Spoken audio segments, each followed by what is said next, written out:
Tarmoqli marketingga ayol qizlarni taklif qilish jarayonida shunaqa javoblar berishadi. Odam taklif qila olmayman, mahsulot sota olmayman, erim ruxsat bermaydi, bolam hali kichkina, alohida chiqib olay va hokazo bahonalar. Tanish holatmi? Agar ayol kishi o'zi chin dildan xohlasa, lipboy ishni yoraveradi, menga ishoning. Chunki ayollarning ichida shunaqangi energiya bo'ladiki, o'zi xohlaydigan bo'lsa, lipboy joyini yoraveradi. Mana shu ma'rakada tushunib harakat qiladigan bo'lsa, juda ham zo'r ayollar lider bo'lib ketishadi. Tarmoqli marketing men uchun nima? Kompaniyaning imkoniyatlaridan foydalanish. Bozordan olayotgan mahsulotimni shu kompaniyadan olaman. 50% 70% skidkada olaman. Ham mahsulot olganim uchun ham menga plyus yana bonus beradi. Eng zo'ri tabiiy, organizmga hech qanday zarar yo'q mahsulotni ro'zg'orimga olib kiraman.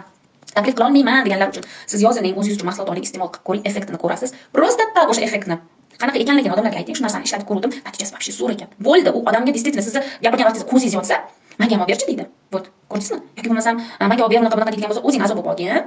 50% skidkada olasan.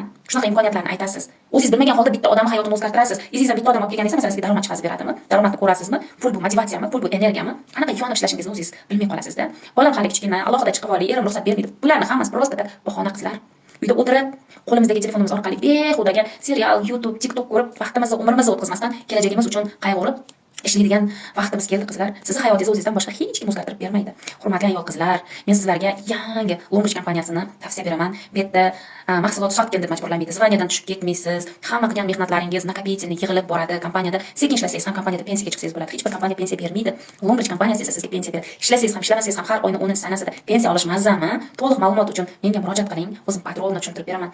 Biz ishlayapmiz uyda o'tirib, siz ham ishlang, sizga ham shu yaxshi